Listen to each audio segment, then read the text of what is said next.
awesome. I love it. Hey everybody, I'm Vera Stewart and welcome to the VeryVera Show. I'm so excited today to have a very special guest. Virginia Willis is joining me. She is a James Beard award-winning cookbook author. She's a very good friend. And she is a veteran of the VeryVera Show. I think you've been with me every season. Well, we always have such a great time. Well, you know, when we were planning this season, you know, the holiday show is always a big one. I thought we got to get on your calendar early because you are a busy lady. I am a busy lady, but I love what I do. Well, and you know, we were looking for something really different for holiday, and I thought well, Virginia will have some great ideas. So what are we going to be making today? I'm so excited because I think people do get in the same sort of rut, right? So we have a beef tenderloin that's stuffed with spinach and garlic and Parmesan. Gosh, so delicious. So good. And we're going to serve that with a sauce romesco, which is this sort of tangy sauce made with Georgia peanuts and olive oil. Now that's interesting. It's very good. And then for dessert, so excited. This is creamy, rich chocolate bread pudding topped with a bourbon creme anglaise. Oh my goodness. I know you're going to love it. I'm going to love it, and I'm ready to get started. Let's go. All right, so we're doing a stuffed beef tenderloin. Beef tenderloin is wonderful. It's a very tender cut of meat. Now, it can be a little pricey, so you want to, you know, treat it respectfully, right? But it's also very easy. Okay. And so sometimes, you know, it can balance out. So here, I've simply butterflied it, and you'll notice that I didn't take the knife all the way through. And then also, beef tenderloins, I know you know this, but beef tenderloins have what we call the tail. Right. And so I wouldn't cut it all the way down. We want to leave just a little bit of a pocket. And then you're going to finely chop that garlic. And it's going to be that we're going to stuff the beef tenderloin with garlic and spinach and a little bit of Parmesan. Oh, wow. It's super easy. Now the spinach, what I have here, and you know this, spinach, you have to cook a truckload to get a cup load. Yes. You know how it is? I know, I always feel like I have to explain that when I fill a pot. I know, exactly. So what I do with this recipe is I typically will use frozen spinach, and you just simply want to defrost it and then press it because it does need to be really dry. Well, I'm glad to hear you say that because, you know, sometimes when you say use frozen spinach, people think, you know, why are you doing that? No. I like the truckload for a cup load. So what I'm going to go ahead and do is I'm going to sprinkle this with a little bit of coarse kosher salt, and we're going to go sort of easy on it because we've got the Parmesan, and that's of course is very salty. Well, I've got this just about right. Okay. And for those of you that want to know a little bit more about making your own garlic paste, you can go to YouTube and see what we showed you in Vera's Corner one time on how to make your own. I love your YouTube channel. I know. It's like all these great techniques. Okay, perfect. So if you smush that there for me, perfect. Then I'll put it around. Yeah, this is a sharp knife. I love my Wolf knives. It's a beautiful. All right, so that. All right, and then may I ask you, since my hands are meaty, if you don't mind starting to work on the Parmesan? Oh, absolutely. And I'll put the spinach in? Yes. Okay, so it doesn't need to be overstuffed. And this can be done ahead, of course. So we could, you know, the day before your event, the day before your party, and you have all your guests come. And then the seasonings are really going to soak through. Yes, exactly. So just put the spinach right down the middle. Gosh, and it just sounds so fancy. It's really pretty with the red and the green, I will have to say. Well, and you know, we did this last night for the Chef Series. And for those of you that don't know, we want you to also go to our website and look at what we're doing with the Chef Series. But we had 18 guests that watched Virginia demonstrate this, and it was just fantastic. It's really fun. fun. And they got to enjoy it. Well, I think what's so neat about it is that it's like the combination dinner party demo. Yeah. It's interactive, like in the best sense. So don't worry, of course, if anything falls out. We want to try to keep it in. But then what I'm going to do is close it. I'm going to sort of have it like a book. Oh, yeah. Okay. And if any slips out, it's no problem. And then I'm going to show you how to tie it together. Well, I did something a little similar to this with the turkey breast, and it was actually a little problematic because you had to roll it. So this, if you're doing a stuffed dish for the first time, you might want to try this because it's not falling apart like the turkey breast did. So one thing that folks can do if they find this too confusing, and we'll show them that, but if they find it too confusing, you could simply tie it like in individual strings every 3 inches. Okay. Okay, so that's one easy way to do it. Another way to do it is this, and so basically I slip the string under the tenderloin, and I'm going to go ahead and give myself a nice long length of twine. Okay. I love this. This is my classic French training coming into play. So then we're going to tie it, all right, a nice tight knot. And then we take the string and move it under the tenderloin, okay? And you sort of go through like a present. Exactly. I was Okay, gonna. well, we're gonna have to go to break, so she's gonna keep doing this during the break.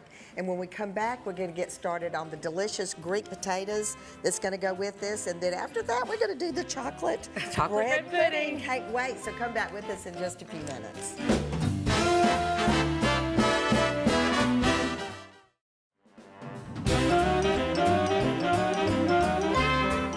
Welcome back, everybody, and if you're just joining us, I'm with Virginia Willis. She is a good friend. She's a James Beard Award-winning cookbook author. She's a VeryVera show veteran. I know it. I love coming here. And you actually worked in the bakery one holiday a million years ago. Oh my gosh. I did. Well, when I think about holiday food, I always go to Virginia's books for great ideas.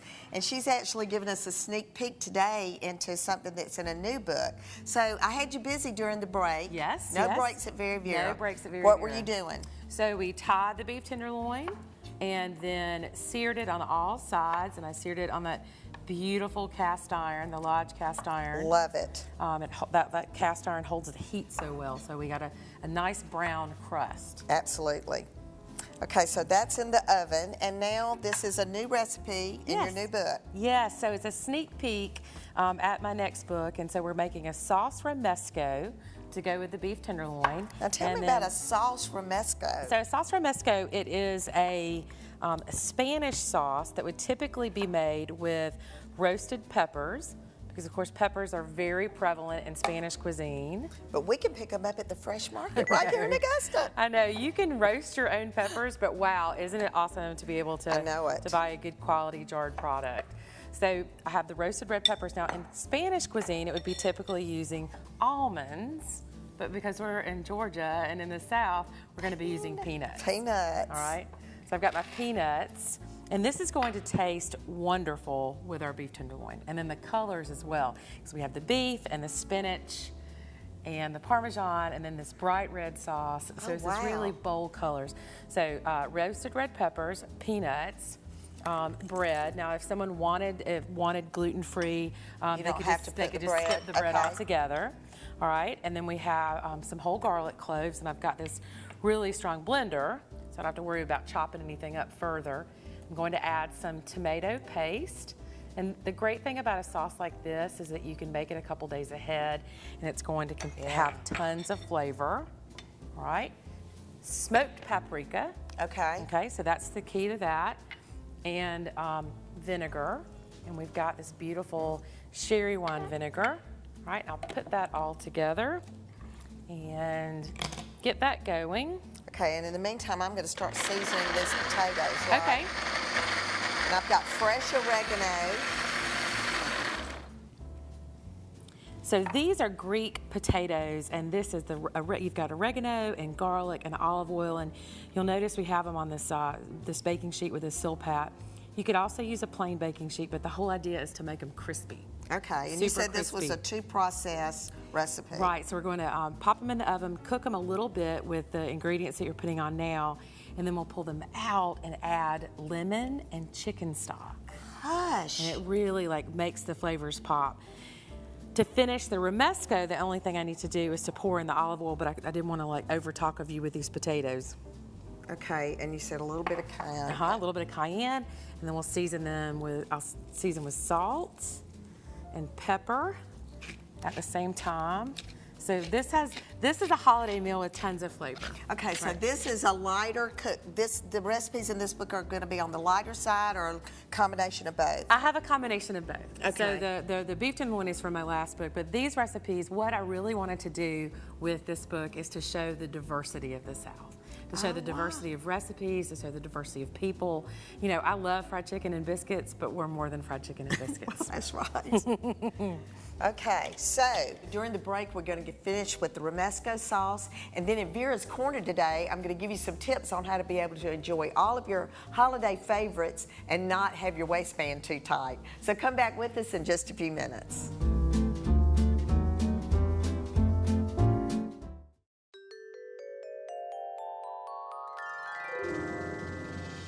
Okay, has that waistband gotten a little tight? You've been getting a little bit too close to the holiday table? Well, today I've got some great tips for you that will allow you to enjoy all of your favorites during this coming holiday season. Eat a hearty, healthy breakfast each morning to keep your cravings down and to keep you away from those leftover desserts. Fiber and protein-rich foods stay with you a lot longer. Plan ahead to know how you can use leftover entrees and sides. Check out VeryVera.com for some great recipes using vegetables, turkey, and even mashed potatoes.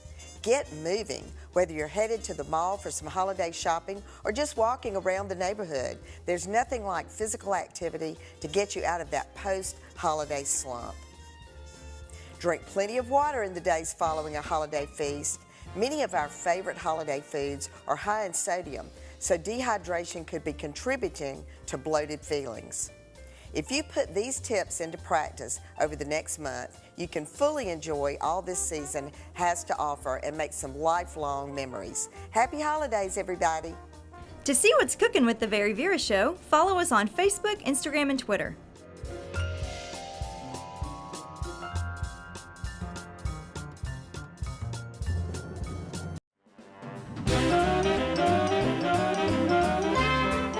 Welcome back, everybody, and we've gotten the potatoes in the oven. And you said this, know it. You said this was a two-step process, Yes. so you went ahead and Exactly. So they cook a bit, and then we add chicken stock, lemon juice, and lemon zest. And we put that in at the end, and that makes them like super lemony and very crispy. gosh, so different. I They're cannot delicious. wait. They're All right, delicious. so now we're getting started on my favorite part, the chocolate Chocolate bread. dessert. Oh my gosh. So you went ahead while we were, I never let you take a break. No, I know. I always can count on working when I come on your show, Vera. That's for sure, but I'm happy to do it. In this pot, I have milk and cream and sugar. Okay. And we've just simply put that together so that the sugar will melt. And then now I'm going to add my chocolate. And you want me to whisk these Yes, eggs, please, right? if you'll whisk that together. So this we want to stir it together until the chocolate melts. Okay. It's like the world's best hot chocolate. I will Gosh. also say that at this point. And we And just this is Hershey's Dark. Yum. So any nice, good quality bittersweet chocolate. I know some folks sometimes don't like bittersweet chocolate, but you know, love it. It's good for you. This is like health food. That's what, well, then this is a healthy dessert. Is that what you're trying to Exactly, say? So we can exactly. eat as much of this as we want. I know. So once the chocolate melts, I'm going to add, I have a little bit of cinnamon, okay, so that's going to like punch Ooh, the yeah. flavors up, and vanilla, and a little bit of salt. Okay, so salt's important. I know it's like, why are you putting salt in dessert? But it tastes good, right? It helps bring out the flavors. But you want to stir that together, and then I'm going to take it from the heat once the chocolate Oh, is wow, melted. that cinnamon. I know. See, the cinnamon Oh, really, gosh. just a little bit. So now I'm going to put that here, and while I'm stirring, I'm going to actually ask you to add the egg. And it slowly add the egg, exactly, so that we don't actually curdle our egg, but it should be fine. And this is really sort of like ganache. And then we're going to pour it over, and we're using French bread today. I like to soak it for a long time and let the mixture soak into the bread. The Right. softer the bread, the shorter you're going to want to soak. Okay. Okay. So see how nice and rich that is. So you don't take the crust off. Nope. And you know, if you wanted, bread pudding doesn't need to be sort of overthought, right? Right. Like you could use, older bread or dried out bread, but you know, just a nice pieces just like that. And then we'll pour this over. Oh man. Right. And then I get to kind of smash it down a little bit. Yes, Do I get to lick that bowl? You can lick that bowl. So we'll let that soak up, and then I love bread pudding. It's also a great holiday dessert because you can make it ahead. That's right. You can make it ahead. I mean, you know from all your years of catering, like you have to work smart when you're cooking for a crowd. Well, and people just think if it, you know, it was like I had to educate whether you could freeze something or whether you could make it the day before. So this we could make and put it in the baking dish, the buttered baking dish, and soak it overnight in the refrigerator. Okay. So the next day, when you're ready for your dinner party or your guests, all you have to do is pop it in the oven. Oh wow! And you've got that super I know. sexy So the steam oven, I love it, and it takes up no space, and it's so much more than a microwave. Right. It refurbishes food, so I set it on the steam mode, and it's just going to just puff it up. It's just going to be fantastic. And then you've got a neat treatment for how we're going to garnish. Now right? these are definitely a little bit more indulgent. If someone did not want to fry their pecans, they would not have to. You could roast them. But of course we do. But yeah, this is the time. This is the holidays every now and then. So we're just going to fry the pecans, and when they come out of the oil, okay, what we'll do is we'll put them and we'll add a little butter and different spices. Oh my goodness. And then it's just a few. You don't have to add a ton, just a couple pecans on top. It's really going to make it special. Well, we are going to get set up for a beautiful presentation, and so stay with us because we're going to have a lot more to show.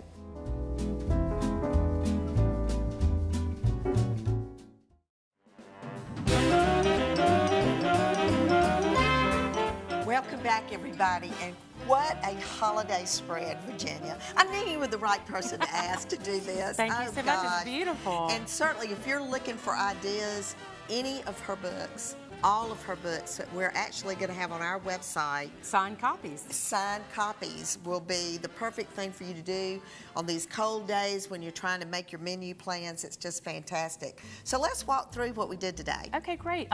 So here we have the beef tenderloin, and it's stuffed with garlic and spinach and Parmesan, so really bright and full of flavor. Seared it on that beautiful cast iron skillet and then finished it in the oven. And the great thing about that, it's a real showstopper, as you can see, and then it also can be made ahead and then seared the next day and then served.